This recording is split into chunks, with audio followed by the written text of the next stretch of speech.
Cancer బారిన పడుతున్న వాళ్ళ సంఖ్య బాగా పెరుగుతోంది కదా సార్. అవునండి. ఎందువల్ల అంటే దాన్ని మనం నివారించలేకపోతున్నాం ఎక్కడ కూడా. క్యాన్సర్ సంఖ్య ప్రత్యేకంగా మీరు ఇటీవల మీడియాలో కూడా చూస్తే India will be the capital of cancer అని చెప్పి అంటూ ఉన్నారు. అంటే ప్రత్యేకంగా రొమ్ము క్యాన్సర్ కానివ్వండి, లేకుంటే గర్భాశయపు ముఖద్వారపు క్యాన్సర్ కానివ్వండి, నోటి క్యాన్సర్స్, లంగ్ క్యాన్సర్స్, ఈ సంఖ్య ఇటీవల బాగా పెరుగుతూ ఉంది. సో కారణం ఏంటంటే లో అండ్ మిడిల్ ఇన్కమ్ కంట్రీస్లో అవేర్నెస్ తక్కువగా ఉంది. అర్లీ డిటెక్షన్కి మన దగ్గర ఫెసిలిటీస్ లేవు. ఇది మెయిన్ కదా సార్. సో ప్రివెంటివ్ స్ట్రాటజీ కూడా మన దగ్గర పెద్దగా లేదు. సో దానివల్ల నంబర్ ఆఫ్ కేసెస్ అనేది ఇటీవల బాగా పెరుగుతూ ఉంది. అంటే బహుశా కమ్యూనిటీ లెవెల్లో మనం దీన్ని అడ్రస్ చేయట్లేదేమో అనిపిస్తోంది సార్. తప్పకుండా. అంటే మీరు అన్నారు కదా క్యాన్సర్ సంఖ్య ఎందుకు పెరుగుతుందంటే మన life style is one reason I can say అండి.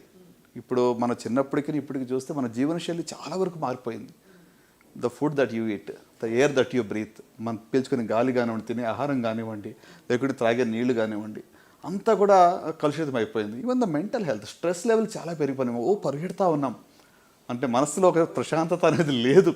ఎంత గొప్పగా చెప్పారు సార్. ఈ మాట మాత్రం చెప్పగానే ఐ థింక్ చాలామంది కదిలిపోతారు. డాక్టర్ చిన్నబాబు గారు, మీరు చేసిన అనేక కాంప్లెక్స్ సర్జరీస్లో what was your most challenging one? చాలా ఉన్నాయండి.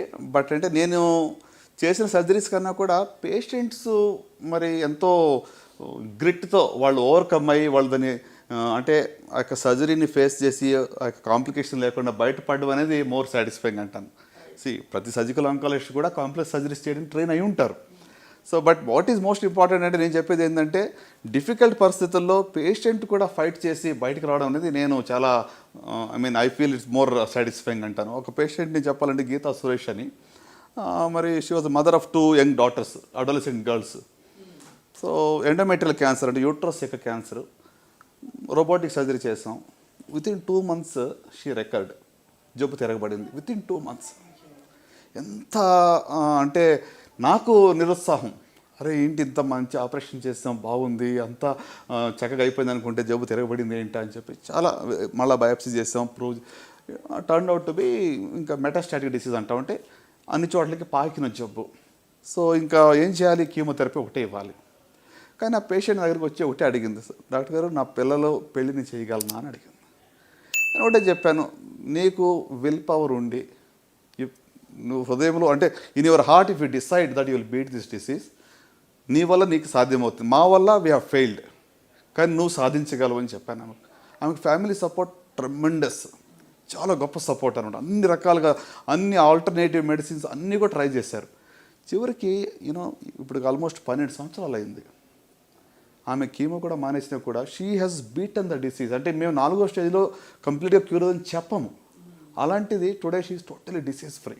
Amazing sir. అంటే it is not about just what I did, నేను చేసిన దాన్ని మాత్రమే కాకుండా పేషెంట్స్ కూడా ఆ యొక్క విల్ పవర్తో, ఆ యొక్క స్ట్రాంగ్ హోప్తో వాళ్ళు ఫైట్ చేస్తే ఖచ్చితంగా చాలాసార్లు రిజల్ట్ అనేది పాజిటివ్గానే ఉంటుంది. ఐ డోంట్ సే అంటే నేను ప్రతి పేషెంట్ కూడా 100% నయమైపోతారు, ఎవరికి జబ్బు రాదు, లేకుంటే క్యాన్సర్ అనేది ఇంకా అసలు it won't take away life అని నేను చెప్పట్లేదు. Not all cases are successful, right? But at the same time there is hope which is real.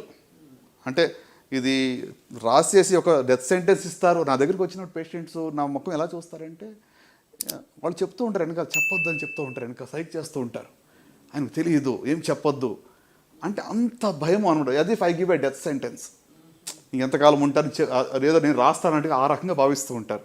So I think అది ఆ మైండ్ సెట్ మారాలి. మనం అర్లీగా డయాగ్నోస్ చేసుకున్నట్లయితే, కొంచెం ప్రివెంటివ్ స్టెప్స్ మీద మన యొక్క ఫోకస్ మనం పెట్టినట్టయితే I think there is real hope in this disease అనమాట. క్యాన్సర్ని బాగా జయించవచ్చు. ఎస్.